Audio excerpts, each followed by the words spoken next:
আল্লাহ আমার রব, এই রবি আমার সব।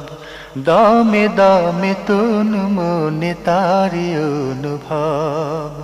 তোমার দুনিয়াতে আমি যেদিকে তাকাই, অথই নিয়ামতে ডুবে আছি সবাই। পাক পাখালির গানে শুনি তসবিহ কালো রব, তসবিহ কালো রব। আল্লাহ আমার রব, এই রবি আমার। আসসালামু আলাইকুম, আলহামদুলিল্লাহ, আসসালাতু ওয়াসসালামু আলা রাসূলিল্লাহ। প্রিয় দর্শক, আপনারা যারা দেশে আছেন প্রবাসে, সবাইকে জানাই অনেক অনেক প্রীতি ও শুভেচ্ছা। শুরু হলো এনটিভি আয়োজিত এবং লাভ হলো নিবেদিত অনুষ্ঠান আপনার জিজ্ঞাসা। আপনাদের সাথে আছি আমি জয়নুল আবেদিন আজাদ। আর আপনাদের মনে থাকা প্রশ্নের জিজ্ঞাসার জবাব দিচ্ছেন বিশিষ্ট আলেম ডক্টর মোহাম্মদ সাইফুল্লাহ। আসসালামু আলাইকুম ওয়া রাহমাতুল্লাহি ওয়া বারাকাতুহু। প্রিয় দর্শক, চলুন তাহলে জিজ্ঞাসার জগতে। শুরুতেই একটি ইমেল পাঠিয়েছেন মঞ্জুরা সরকার। লিখেছেন, আমার বয়স 27, আমার এখনো বিয়ে হয়নি। আমি মাহরাম ব্যতীত কাউকে মুখ দেখাই না। এখন বিয়ে ঠিক করার জন্য ঘটক বা ছেলেপক্ষের মামা, চাচা, খালু এদেরকে মুখ দেখানোর জন্য আমার পরিবার চাপ দিচ্ছেন। এখন আমার কি করা উচিত? আমার কি মুখ দেখানো উচিত? না, ছেলেপক্ষের মানে মামা, চাচা, খালা, খালু এদেরকে মুখ দেখানো ইসলামী শরীয়তে বৈধ নয়। সুতরাং বিয়ের জন্য আপনি হারাম কাজ তো করতে পারবেন না, যেটা নিষিদ্ধ সেটা করতে পারবেন না। সুতরাং এক্ষেত্রে আপনি ক্লিয়ার বলবেন যে ইসলামী শরীয়তে মেয়ে দেখা এটি এখতিয়ারি বিষয়, দেখতেই হবে এটা নয়। মেয়ে দেখা হচ্ছে এখতিয়ারি বিষয়, যদি প্রয়োজন মনে করে দেখবে। আর এখন যেহেতু ছবি আছে, ভিডিও আছে, অডিও আছে, তারপরে বায়োডাটা আছে, সব কিছু এখন মানে একেবারেই পুঙ্খানুপুঙ্খ বিবরণ দেওয়া যেতে পারে। সুতরাং এখন আমি মনে করে থাকি যে মেয়ে দেখা এবং মেয়ে দেখা নিয়ে যে ঘটা করা, এগুলো ইসলামী শরিয়ার মূল চেতনার সাথে সাংঘর্ষিক। ইসলামী শরিয়ার মূল চেতনার সাথে সাংঘর্ষিক। আর এগুলো আমাদের সমাজে এমন পর্যায়ে নিয়ে যাওয়া হয়েছে, মনে হয় যেন গরু ছাগল বিক্রি করার মতো, মানে এই ধরনের একটা অবস্থা। এটা মানুষের মানের সাথে মোটেও যায় না। দেখা যায় রাসূলুল্লাহ সাল্লাল্লাহু আলাইহি ওয়াসাল্লাম বলেছেন যে তোমাদের মধ্যে যে ব্যক্তি মান আরাদা মিনকুম আন ইয়াফআল ফালইয়াফআল, যে ব্যক্তি এটা দেখতে চায় সে যেন দেখতে চাইলে, ইচ্ছা করলে, যেহেতু বিবাহ করার জন্য, আগ্রহ বৃদ্ধি হওয়ার জন্য কথা বলেছেন। কিন্তু এখন দেখা যাচ্ছে যে মানে একটা এই সুযোগে মনে হচ্ছে যেন গোষ্ঠীর অনেকে মানে গোষ্ঠীর মানে সবাইকে নিয়ে, আত্মীয় স্বজন সবাইকে নিয়ে এসে মেয়ে দেখার একটা মানে প্রদর্শনী করা হয়। আর ভাইবা বোর্ড বসে, বিভিন্ন প্রশ্ন উত্তর করা হয়, তারপরে সেখানে একটা এমন একটা আচরণ করা হয় থাকে যে আচরণটি ইসলামী শরিয়ার মানে সরাসরি লঙ্ঘন, এবং এটাকে বলা হয় থাকে যে মানুষের মানের দিক থেকে অত্যন্ত নিম্নমানের। আর এতে কি হচ্ছে, নারীর অবমাননা হয়। আমি মানে এতে এমন একটি কঠিন অবস্থা হচ্ছে, সেটা হলো যে মেয়েকে দেখার পরে তারপরে মেয়েকে প্রত্যাখ্যান করা হয়েছে অথবা বিয়ে হয়নি, দেখা যায় অধিকাংশ মেয়ে মেন্টাল প্রবলেম মানে ডিসঅর্ডারে চলে যাচ্ছে। কারণ হলো মানসিক একটা বিশাল চাপ পড়ে, একটা অবমাননা তো হচ্ছে। তখন মেয়ে মনে করে যে আমার তো প্রত্যাখ্যান করেছে, আমার তো বিয়ে হবে না। এই যে চাপ, এই মানসিক চাপটুকু যিনি দিয়েছেন তিনি গুনাহগার হবেন। এবং আমি মনে করি যে ইসলামী শরীয়ত আসলে এই কারণে মেয়ে দেখার বিষয়টি অনুমোদন দিয়েছে, এটা সঠিক নয়। ইসলামী শরীয়ত অনুমোদন দিয়েছে যে বিয়ের সব কিছু ফাইনাল হবে, বিয়ের প্রতি আগ্রহের জন্য সব ঠিকঠাক হয়ে সব ঠিকঠাক হয়ে যাওয়ার পরে এখন বিয়ে করবে, এই আগ্রহটা বৃদ্ধি করার জন্য শুধুমাত্র ছেলেকে অনুমোদন দেওয়া হয়েছে, ছেলেকে অনুমোদন দেওয়া হয়েছে। তাও এর পদ্ধতিও সরাসরি দেখা নয়, মানে সুযোগ হলে যেভাবে সুযোগ হয় সেভাবে দেখার জন্য বলা হয়েছে। ওই বিশেষ করে বিয়ের ক্ষেত্রে ওই অতটুকুর মধ্যেই সীমাবদ্ধ থাকতে হবে। এর বাইরে যদি সীমা লঙ্ঘন করে তাহলে নিজেও ক্ষতিগ্রস্ত হবে, অন্য ক্ষতিগ্রস্ত করবে। আমরা জানলাম বিষয়টি সম্পর্কে। প্রিয় দর্শক, আমাদের হাতে আরও একটি ইমেল পাঠিয়েছেন মোহাম্মদ নাসিম।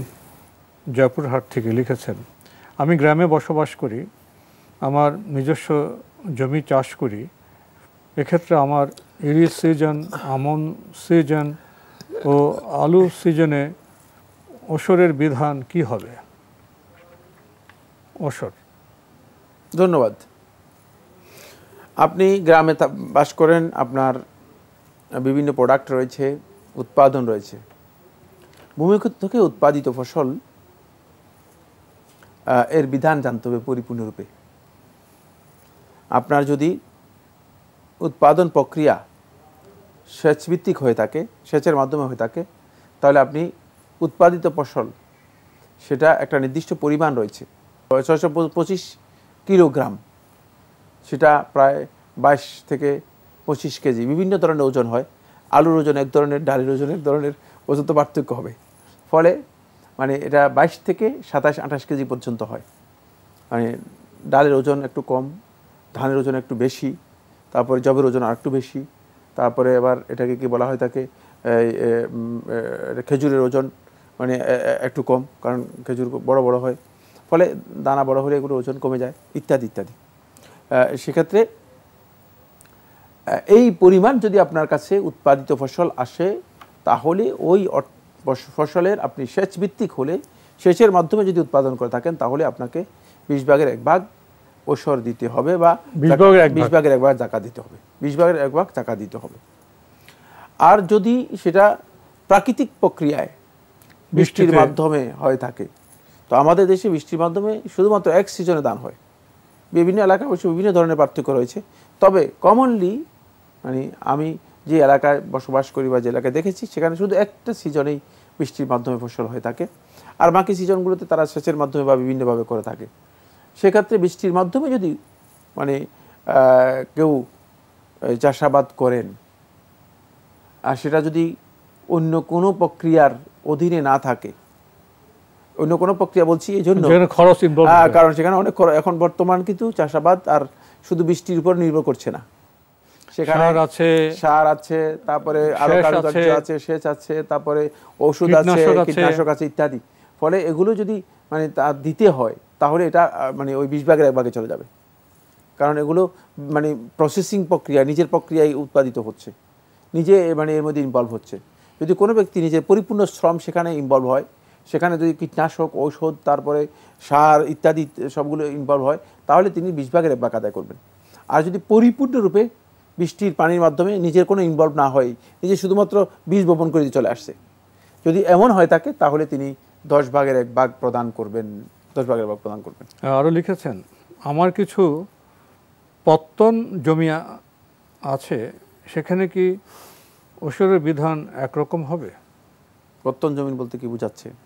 পত্তন তো বুঝতে পারলাম না। পত্তন নেওয়া তো, পত্তন বলতে কাউ থেকে নেওয়া শুনছি। পত্তন হচ্ছে বর্গা, আমাদের এলাকায় বর্গা বলে, এটাই মনে হচ্ছে আমার কাছে, হইতে পারে। পত্তন বলছে যদি বর্গা বুঝান, তাহলে সেই ক্ষেত্রে আপনার অংশে যতটুকু উৎপাদিত হবে সেটা যদি নিসাব পরিমাণ হয়, তাহলে আপনি ততটুকু জাকাত দিবেন।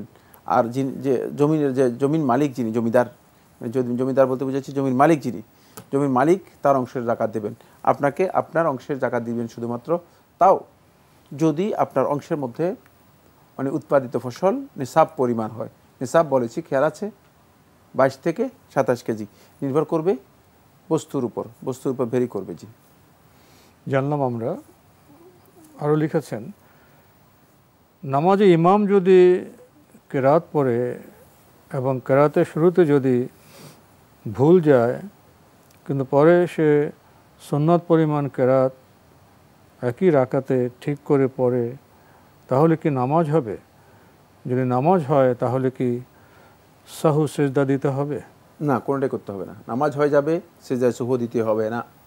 নামাজ হয়ে যাবে, সেজদায় সুহু দিতে হবে না, কিছুই করতে হবে না। কেরাতের জন্য মূলত নামাজ কি হয় না, নামাজ ভঙ্গ হয়ে যায় না। কেরাতের যদি এমন হয় যে কেরাতে এমন ভুল, যে ভুলের কারণে মানে কোরআনে কারীমের অর্থ পরিবর্তন হয়ে গিয়েছে, যদি এমন হয় থাকে, তাহলে কেবলমাত্র একদল আলেম বলেছেন তাতে নামাজ বাতিল হয়ে যাবে, নামাজ বাতিল হয়ে যাবে। কিন্তু যদি কেরাতে এমন হয় যে মানে মাখরাজের ভুল হয়েছে, টানের ভুল হয়েছে, মদের ভুল হয়েছে, গুনানগুলো ঠিকমতো হয়নি, ইত্যাদি ইত্যাদি যদি হয়ে থাকে, তাহলে এতে সালাত অশুদ্ধ হবে না এবং সালাত বাতিলও হবে না।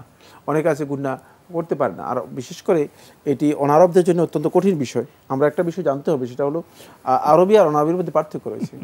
অনারবি যারা আছে তাদের কিছু মানে হরুফ আছে, যে হরফগুলো অনারবিরা উচ্চারণ করাই কঠিন। যেমন হরফ হালকি যেগুলো আছে, যে সমস্ত হরফগুলো হলক থেকে উচ্চারিত, আইন, হা, গাইন, হা, এগুলো উচ্চারণ করতে হলে যে পদ্ধতি রয়েছে সেই পদ্ধতি অনেকের জানা নেই। ফলে যারা ভালো করে মানে কোনো রাতের উপর পড়ালেখা করেছেন তারা হয়তো শুদ্ধ উচ্চারণ করতে পারবেন, কিন্তু সাধারণ মানুষ এটা উচ্চারণ করতে ভুল হইতে পারে। এখন তিনি যদি ভালো করে আনআমতা আলাইহিম এভাবে না বলতে পারেন, তিনি যদি আনআমতা আলাইহিম এভাবে বলে ফেলেন, মানে এটাকে আইনের উচ্চারণটাকে সরিয়ার উচ্চারণ করে ফেলেন, তাহলে সালাত বাতিল হবে না। কারণ হচ্ছে অনারবি হওয়ার কারণে এক্ষেত্রে তিনি অবশ্যই তার এটার লিসানের ভুল যেটা রয়েছে, মানে ভাষার জিহ্বার যে ভুলটা রয়েছে সেটাকে কনসিডার করতে হবে। আমাদের হাতে একটি ইমেল পাঠিয়েছেন নাফিস আফজাল, আপনার আগের ইমেল। আরও একটি প্রশ্ন আমরা আপনার পড়ছি, লিখেছেন তাশাহুদে তর্জনী আঙুল উঠানোর সময় সঠিক নিয়ম কোনটা? ধন্যবাদ। তাশাহুদে তর্জনী আঙ্গুল, যেটাকে শাহাদাত আঙ্গুল বলা হয় থাকে, এই আঙ্গুল উঠানোর সঠিক নিয়ম হচ্ছে তাশাহুদ দোয়া যখন শুরু হবে তখন থেকে আরম্ভ করে দোয়া শেষ হওয়া পর্যন্ত আঙ্গুল উঠে রাখবেন। এভাবে হাত বন্ধ করে, যে পদ্ধতিতে আমরা করেছি সেই পদ্ধতি 53 বলা হয় থাকে। এটাকে এটা হলো 53 মানে 53 এটাকে আন্তর্জাতিক মানে আলামত চিহ্ন বলা হয় থাকে। মানে প্রত্যেকটা অক্ষরের চিহ্ন আছে, মানে এখানে এই যে এইটা একটা চিহ্ন, তারপরে এইটা একটা চিহ্ন, মানে এইভাবে হাতের একটা আন্তর্জাতিক চিহ্ন রয়েছে। হাতের মাধ্যমে যে চিহ্নগুলো দেখা হয়, এই 53 চিহ্নটা হচ্ছে এভাবে আমরা এটা রিংয়ের মতো করে এভাবে থাকে না। তারপরে হ্যাঁ এইটা 53 এই চিহ্ন, এই চিহ্নের মাধ্যমে আপনি হাত আঙ্গুল উঠিয়ে রাখবেন। দোয়া যখন করবেন তখনই এটাকে নাড়াবেন, এটা একটি অভিমত। আরেকটি অভিমত হচ্ছে না, এটা দোয়া শেষ হওয়া পর্যন্ত নাড়াবেন।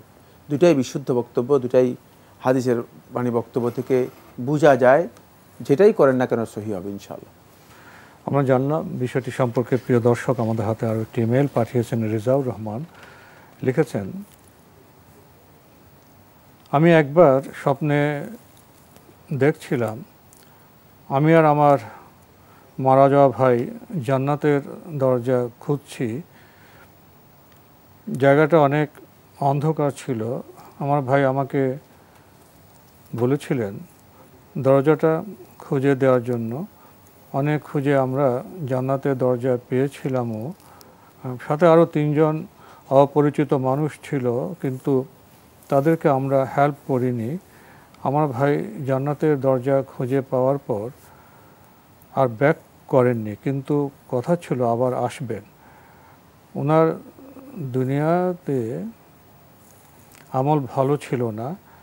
এই স্বপ্ন দ্বারা কি ওনার জান্নাতে যাওয়াকে বোঝায়? জানাবেন। না, এই স্বপ্ন দিয়ে উনার জান্নাতে যাওয়া বুঝায় না। এই স্বপ্ন দিয়ে জান্নাতে যাওয়া বুঝায় না। বাকি আমরা স্বপ্নে তাবির কি করি? আমরা করি না। এই জন্য আমি দুঃখিত, ক্ষমা প্রার্থী। আমরা এই তাবির করবো না, তবে এই স্বপ্ন দিয়ে জান্নাতে যাওয়া বোঝায় না। জি। জান্নাতে যাওয়ার পর নিজের পালা পশু পাখি কি জান্নাতে নিয়ে যাওয়ার অনুমতি আছে? নিজের পালা ডগ নিতে পারবো? যেহেতু সূরা কাহফে লেখা আছে ওই ডগও জান্নাতে যাবে, কারণ ওই ডগ 3 জনের সাথে ছিল। শহীদগণ জান্নাতে পাখি হয়ে ঘুরে বেড়াবেন শুনেছি। আমাদের ওই পৃথিবীতে কি ওনারা ঘুরে বেড়াতে পারেন? আপনি ইংরেজিভাবে বাংলা লিখেছেন, তাই একটু পড়তে প্রথম কথা হচ্ছে উনি এমন এক জগতে আছে, মানে স্বপ্নের এক গহীন জগতে আছে। আল্লাহ সুবহানাহু ওয়া তাআলা জান্নাতে সব জিনিস আল্লাহ রাব্বুল আমিন দিবেন। দুনিয়ার কোনো জিনিস জান্নাতে ওখানে তো কোনো অপূর্ণতা নাই, নিয়ে যাবেন কেন? আর দুনিয়ার কোনো জিনিসকে যদি আল্লাহ তাআলা স্পেশাল অনুমতি দেন, সেটা হচ্ছে ওই কুকুরের কথা, যেটা হাদিসের মধ্যে কোরআনের মধ্যে এসেছে। এটা সুনির্দিষ্ট কিছু বিষয়ে আল্লাহ সুবহানাহু ওয়া তাআলা কি করেছেন, অনুমতি দিয়েছেন। এটা কুকুর মানে তারা কুকুর পালতো এই কারণে নয়। এই কুকুর মানে 300 মানে পরিপূর্ণ 300 বছরের থেকে 7 বছর কম দীর্ঘ সময় এই কুকুর তাদেরকে পাহারা দিয়েছে, এটা গুরু দায়িত্ব পালন করেছে। ফলে এই কুকুরের মানে তাদের সাথে, তাদের ঈমানের সাথে এই কুকুরের মর্যাদাটা যুক্ত হয়ে গিয়েছে। ফলে আল্লাহ সুবহানাহু ওয়া তাআলা কুকুরের কথা আল্লাহ তাআলা কোরআনের মধ্যে উল্লেখ করেছেন। জান্নাতের চিন্তাধারা যাদের মধ্যে থাকবে তারা আল্লাহ তাআলার ভয়কে, আল্লাহ তাআলার সন্তুষ্টিকে অগ্রাধিকার দেবেন, তাহলে জান্নাত তাদের জন্য সহজ হবে। কিন্তু শুধুমাত্র অনুমান আন্দাজ করে তারপরে কামনা বাসনা দিয়ে জান্নাতে যাওয়া, এটা একটু দুরূহ বিষয় হতে পারে। খুব ভালো করে খেয়াল রাখবেন। এখন যাওয়ার আগেই মানে আপনি হয়তো আপনার স্বপ্ন দিয়ে মনে করেছেন যে জান্নাতের মধ্যে আমার বাইকে দেখেছি ঢুকে গিয়েছে, আর আমি এখন ঢুকবো, কিন্তু কুকুরটা কোথায় রাখবো এই চিন্তা করছেন না। এ ধরনের চিন্তা করবেন না। আর কোনো ব্যক্তি যদি কাউকে দেখেন যে তিনি জান্নাতে যাচ্ছেন, মানে জান্নাতে যাওয়াটা বুঝায় না, জান্নাতে যাওয়াটা বুঝায় না। স্বপ্নে যদি এটা দেখেন, এটা জান্নাতে যাওয়াকে বুঝায় না। স্বপ্নে যদি কেউকে দেখেন জান্নাতে যাচ্ছেন, তিনি কোনো না কোনো বিপদের সম্মুখীন হচ্ছেন, এটা বোঝায়। তো এই বিষয়টি মানে আমরা যেহেতু স্বপ্নে তাবির করি না, এই স্বপ্নের তাবির আমরা করব না। আমাদের হাতে আরেকটি ইমেল পাঠিয়েছেন আব্দুল্লাহ সজীব, লালমনির হাটের কালীগঞ্জ থেকে। লিখেছেন, ফরজ সালাতের পর সালাম ফিরানোর পর আল্লাহু আকবার বলবো নাকি আস্তাগফিরুল্লাহ বলবো? দুটাই জায়েজ রয়েছে, দুটাই সুন্নাহসম্মত ইজতিহাদি মাসআলা। কেউ কেউ বলেছেন আল্লাহু আকবার বলার কথা, কেউ বলেছেন আস্তাগফিরুল্লাহ বলার কথা। এটা ইজতিহাদি মাসআলা। দুইটার মধ্যে এই যে কোনো একটা বললেই সুন্নাহ অনুযায়ী হয়ে যাবে। একটাকে বেদাত বলা আর একটাকে সুন্নাহ বলা, এই কাজটি আহলুল ইলমদের থেকে সাব্যস্ত হয়নি। এটি যাদের এই বিষয়ে তাহকিকের অভাব আছে তাদের বক্তব্য, তাহকিকের অভাব আছে তাদের বক্তব্য। যেহেতু ইজতিহাদি মাসআলা এবং মুতাকাদ্দিমিনদের মধ্যে অনেকেই আল্লাহু আকবারের কথা উল্লেখ করেছেন, আবার কেউ কেউ আস্তাগফিরুল্লাহর কথা উল্লেখ করেছেন, এবং এখান থেকে বোঝা যায় যে দুইটাই বলা যেতে পারে, দুইটাই বলা যেতে পারে। আমরা জানলাম বিষয়টি সম্পর্কে। প্রিয় দর্শক, আমরা একেবারে শেষের দিকে আরেকটি প্রশ্ন আমরা সংক্ষেপে জবাব দেওয়ার চেষ্টা করব। পাঠিয়েছেন সবুজ আলম, মহাস্থানগড়, বগুড়া থেকে। লিখেছেন, মৃত্যুর পর মানুষ যখন কবরে যাবে এবং দেখবে সে আর দুনিয়াতে নেই, সে একটা মাটির অন্ধকার ঘরে আছে, তখন তার কি অবস্থা হবে? আর কখন ফেরেশতারা প্রশ্ন জিজ্ঞেস করবেন, তারপর কি হবে? কোরআন হাদিসের আলোকে জানালে খুশি হব। মৃত্যুর পরে যখন কোনো ব্যক্তি কবরে চলে যাবে, তখন কবর আসলে শুধুমাত্র মানে পৃথিবী থেকে আড়াল করা হয়েছে। হাকিকি হচ্ছে তাকে কবরস্থ করার পর থেকে তিনি বারজাখি হায়াতে চলে গিয়েছেন। বারজাখি জীবনটা ভিন্ন ধরনের। এর হাকিকত সম্পর্কে আমাদের জ্ঞান নেই, এর বাস্তব অবস্থা সম্পর্কে আমাদের জ্ঞান নেই।